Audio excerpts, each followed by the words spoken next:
अब मैंने इस तरह से कटिंग कर लिया है। आप चाहें तो मैं निशान भी लगा सकते हैं कि अपनी कितना कपड़ा जो है वो सिलाई के अंदर लेना है। इस तरह से कट लगाकर उसके बाद इस तरह से मैंने बीच में भी यहाँ पे कट लगा दिया। उसके बाद जो पट्टी ली है मैंने बिल्कुल इसके बराबर की ले ली है, इससे 1 इंच बढ़ा के लिए ताकि कपड़ा छोटा बड़ा ना हो जाए। अच्छा, मैंने अपनी और लिए जो है वो इसमें बिल्कुल जो बारीक वाला बुकरम होता है ना वो लगा दिया है, क्योंकि बटन पट्टी थोड़ी सी क्रिस्प बने। अब उसको बाद मैंने इसको दोनों तरफ से साइडों से हाफ इंच मोड़ा है। टोटल मैंने 3 इंच की पट्टी ली थी, उसके बाद हाफ इंच मोड़ दिया और उसके बाद बीच में से इस तरह से मोड़ दिया और ये इस तरह से पट्टी तैयार हो गई है। ठीक है, और उसके बाद बीच का मैंने इस तरह मोड़ के इस्त्री की मदद से निशान लगा लिया। अब करूँगी मैं क्या, अब इसको इस तरह से रख कर ये मैं आपको खोल के पूरा दिखा देती हूँ। बीच वाले हिस्से को मैंने पहले रख दिया है ताकि बिल्कुल बराबर से इसमें आए और दोनों तरफ जो है कपड़ा बराबर डिस्ट्रीब्यूट हो जाए। तो इस तरह से ये रख के और इसके ऊपर यूँ रख कर मैं सिलाई लगा दूँगी। आप चाहें तो सबसे पहले इसके ऊपर पिन्स लगा लें ताकि आप अपनी जितना आपने कपड़ा अंदर लेना है सिर्फ उतना ही कपड़ा अंदर लें। ठीक है, इस तरह से रख कर पूरे पे सिलाई लगा देंगे।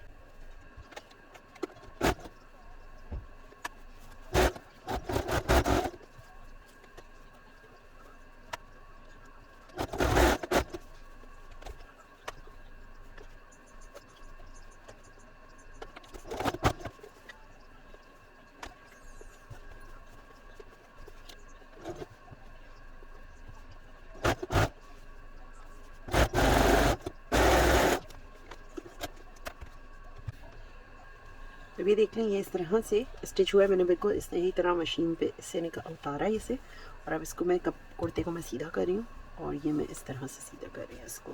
अभी देखिए मैंने इसको इस तरह से किया है। इसके बाद मैंने इसको इसके ऊपर रखा है। अब मैं इसके बीच में ना पिन लगा देती हूँ ताकि इसको बिठा लूँ मैं। क्लिप लगा देती हूँ। अब आप इसको स्ट्रेट देना चाहें, चौकोर देना चाहें, वो शेप आप अपनी मर्ज़ी से दे दें।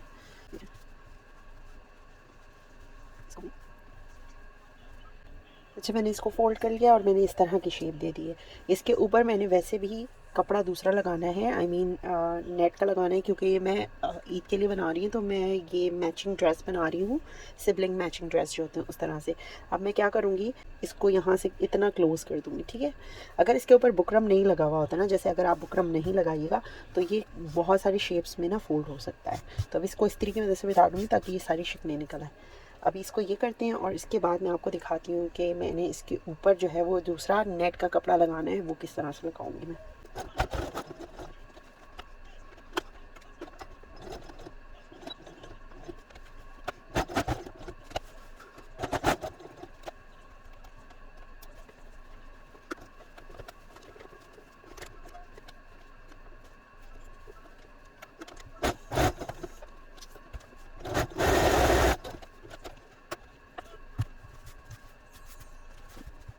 अच्छा, अब जिस कपड़े की मैंने वेस्ट कोट बनानी है ना इसके ऊपर, तो उस कपड़े को मैंने ले लिया है। हाँ, इसको मैंने फ़ोल्ड कर लिया और उसके बाद ये बीच वाला मेरा निशान है, ये बीच वाला हिस्सा है, ये इसके ऊपर रखा मैंने यहाँ से। ठीक है, और इसके बाद ना बिल्कुल इस तरह फॉलो करके मैं इसको कटिंग कर लूँगी। अभी तो मैंने इतना कटिंग करना है और मैं वेस्ट तक कटिंग कर रही हूँ। ये जो नेट है ये तो कट जाएगा, अलग हो जाएगा। सो इसको कर लेते हैं पहले।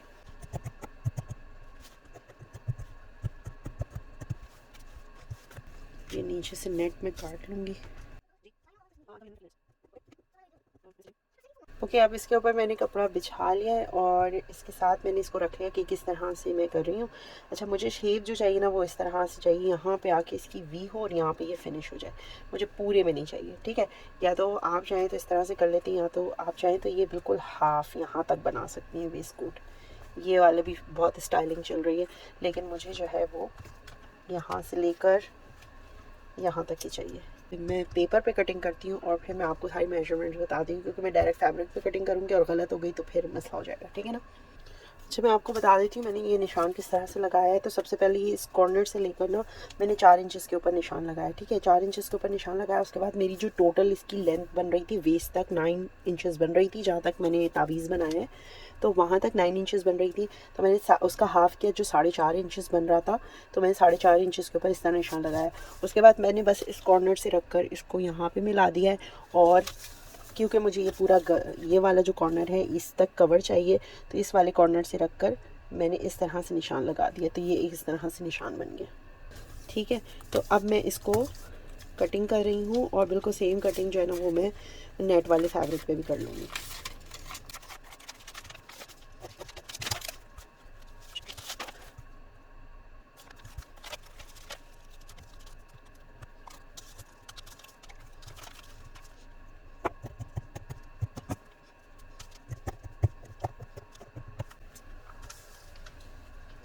आप देख रही हैं कि मैंने थोड़ा सा ना इसको एक्स्ट्रा यहाँ से कटिंग किया। अभी मैंने फिटिंग की, कोई नहीं कटिंग की, ये मैं कपड़े पे रख के पहले स्टिच करूँगी, उसके बाद जो एक्स्ट्रा कटिंग है वो मैं निकाल दूँगी। ये मैंने एक्स्ट्रा इसलिए कटिंग की क्योंकि ये अंदर की तरफ फोल्ड होगा और इस तरह से इसके ऊपर स्टिचिंग होगी। आप इसको कपड़े पे रख लेते हैं।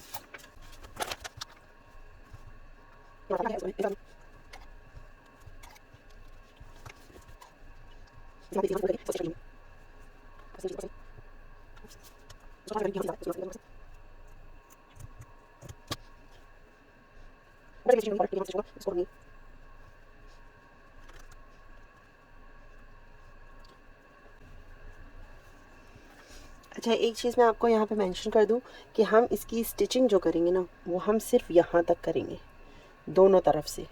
ठीक है, तो अभी मैं इसकी यहाँ से स्टिचिंग नहीं करी क्योंकि यहाँ पे अभी कॉलर भी अटैच होना, तो ये मैं स्टिचिंग नहीं कर रही हूँ पार्ट, लेकिन इतना हिस्सा मैं फ़ोल्ड कर दूँगी। इसका इतना हिस्सा फ़ोल्ड करके इसको सेपरेट स्टिच करूँगी मैं, और इतना हिस्सा मैं खुला छोड़ दूँगी। ठीक है, तो मैं आपको बाद में बताती हूँ। बीच में से हम ना कट लगा लेंगे ताकि ये दोनों हिस्से सेपरेट हो जाएं, और ये वाला हिस्सा कॉलर में चला जाएगा और ये वाला हिस्सा इसमें सिलाई में अंदर चला जाएगा। लेकिन क्योंकि हमने यहाँ से बच्चे को पहनाना है तो खोलने बंद करने के लिए हमें जगह चाहिए, तो ये वाला हिस्सा हम बटन की मदद से यहाँ पे लगाएंगे ताकि इसको निकाल के आराम से पहना सकें और उतार सकें, और यहाँ पे भी हम बटन्स लगाएंगे। तो बस इस चीज़ का थोड़ा सा ध्यान रखना है हमने। और ये वाला हिस्सा हमने, मैं एक दफ़ा फिर मेंशन कर दूँ, इस साइड वाला जो हिस्सा है ये हमने यहाँ तक स्टिच करना है, अंदर फोल्ड करके ऐसे, और बाकी ना आप कंप्लीट सिलाई लगा लें इसके ऊपर, कपड़े के ऊपर। और ये वाला हिस्सा हमने यहाँ से लेकर यहाँ तक बस खाली कपड़े पे स्टिच करना है। ठीक है, और ये वाला हिस्सा ये इस वाले कॉलर से हमने छोड़ देना है जहाँ तक हमारा गले के अंदर जाएगा। ठीक है, तो बस ये वाला हिस्सा मैं यहाँ तक स्टिच करूँगी, कपड़े के साथ अटैच नहीं करूँगी, अलग से सेपरेट स्टिच लगाऊँगी इनके ऊपर। तो उसके बाद ये यहाँ पे मैं आर्म होल बिठा लूँगी और यहाँ पे मैं ये भी बिठा लूँगी। ठीक है, ये सब मैं आपको करके दिखाती हूँ।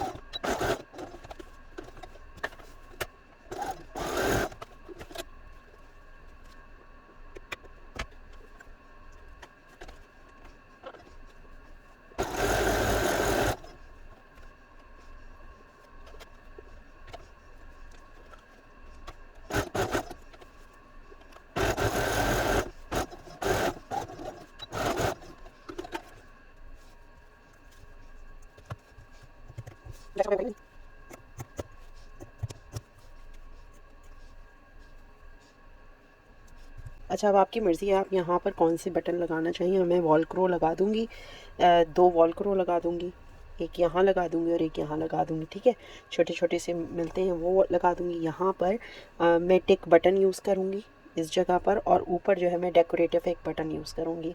आप चाहें तो ये भी, क्योंकि हिस्सा खुलेगा, इसके यहाँ पर भी आप 2 से 3 बटन जितने आपकी मर्ज़ी हो वो लगाना चाहें वो भी अच्छे लगेंगे।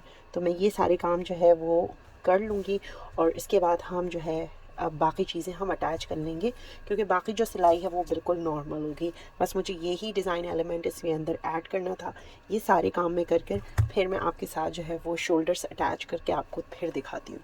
ओके, तो मैंने क्या किया मैं आपको दिखा देती हूँ। मैंने शोल्डर्स स्टिच कर लिए और उसके बाद इनके ऊपर ना टॉप स्टिच लगा दिया। अभी मैंने बटन्स वगैरह कुछ नहीं लगाए, ये देखिए ये टॉप स्टिच लगा दी इसके ऊपर मैंने। और इसके बाद मैंने स्लीव्स जो हैं वो जॉइन कर ली हैं, बिल्कुल जैसे नॉर्मली करते हैं हम। और उसके बाद आप चाहें तो एक सिलाई इसके ऊपर भी लगा सकती हैं, जैसे जेंट्स के कपड़ों में यूजुअली लगी हुई होती है, तो आपकी मर्ज़ी है। और उसके बाद मैंने यहाँ पर ना बुकरम की पट्टी लगाई कि जितना मुझे मोड़ना है उतने लगाई, थोड़ा सा स्टिफ करने के लिए, वैसे ये ज़रूरी नहीं है। तो बस इसको मैं इस तरह से अब डबल फोल्ड करके इसको इसके ऊपर स्टिच लगा लूँगी, साइड की फिटिंग कर लेंगे, दैट्स इट। और ये देखिए, ये मैंने यहाँ एक साइड की फिनिश भी की हुई है। तो ये इस तरह से मैंने बनाई है, इसमें कोई बटन्स वगैरह नहीं लगाए, छोटे बच्चे का है। इसकी फिटिंग कर लेंगे। आपने इसमें जेब लगानी है तो साइड में जेब लगा लें। अभी मैंने बटन्स नहीं लगाए, वो बिल्कुल लास्ट में लगाऊंगी बटन्स जो है मैं। अच्छा, जब मैंने साइड से स्टिचिंग कर ली है ना, सारे जोड़ लिया है, उसके बाद मैं इसकी साइड भी फिनिश कर लूँगी। ये चौक और दामन वगैरह सब फोल्ड कर लूँगी। सब कुछ मैं तैयार करने के बाद बिल्कुल लास्ट में मैं कॉलर लगाऊंगी इसके। अब बारी आ जाती है कॉलर बनाने की। तो कॉलर के लिए मैंने करा ये है कि इसको बीच में से मैंने फोल्ड कर लिया है, ठीक है। और अब इसको मैं गोलाई में नाप लूँगी कि कितना कॉलर है। सो इस तरह से रखकर आप इसे नाप लीजिएगा। सो इस तरह से आ रहे हैं, 6.2 पे आ रहा है, ठीक है। तो मैं इसको कटिंग कर लूँगी 6.25 के ऊपर, यानी कि फोल्ड हमारा 6.25 है। तो इसके बाद हमारा ये टोटल बनेगा 12.5 इंचेस।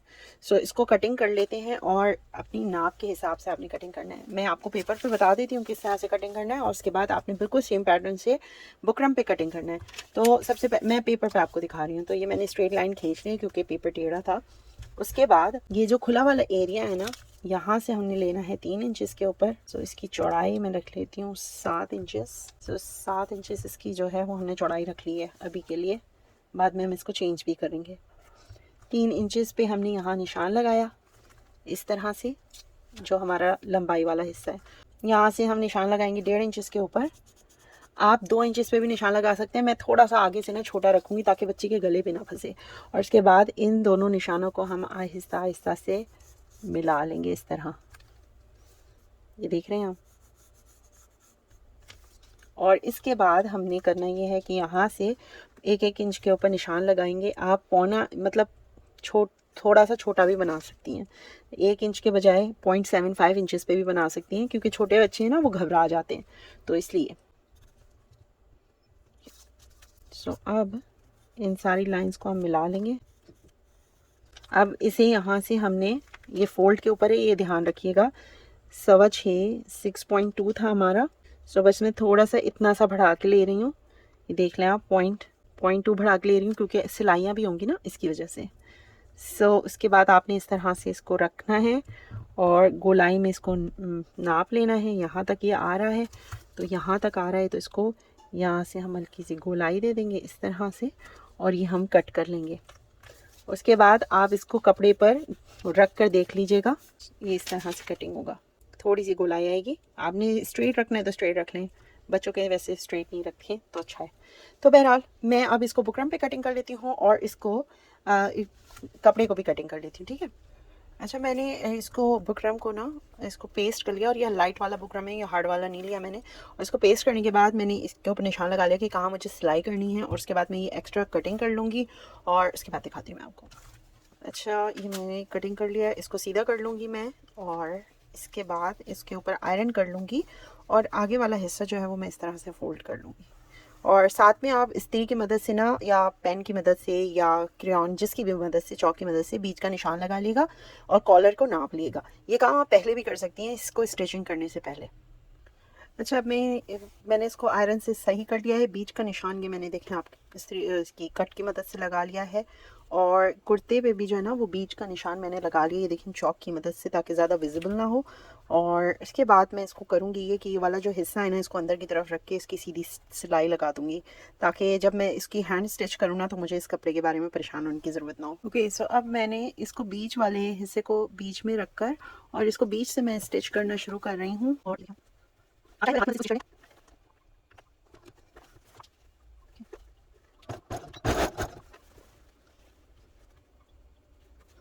कपड़े को खींचेगा नहीं, क्योंकि ये रेब में है तो खींचेगा और कॉलर छोटा हो जाएगा। तो इसको नीचे की तरफ से खींचना बिल्कुल नहीं है, बल्कि अंदर की तरफ कर करके आपने स्टिच करना है।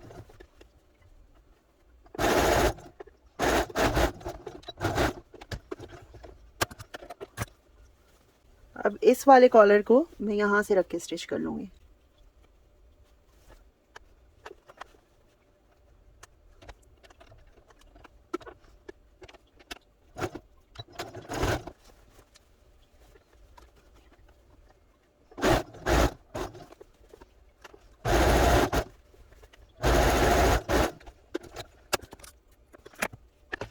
कॉलर हमारा दोनों तरफ से सिल गया है। इसको स्ट्रेट करेंगे और इसको जो है ना मैं अंदर की तरफ से तुरपाई कर दूंगी। अभी इसको मैं एक दफ़ा अंदर की तरफ इस तरह से मोड़ूंगी। यहाँ पे मैं ग्लू लगा दूंगी ताकि जितने कपड़ा ये निकल रहे हैं ना ग्लू से चिपक जाए और अंदर की तरफ हो जाए। इसके कपड़ा बहुत निकल रहा है तो इस वजह से मुझे ये करना पड़ेगा, वरना आप जस्ट यहाँ पर स्टिच जो है ना वो करके स्टार्ट कर सकते हैं। यहाँ आप चाहें तो मशीन की मदद से सिलाई लगा दें और चाहें तो हाथ की मदद से लगा दें, ये आपकी मर्ज़ी है।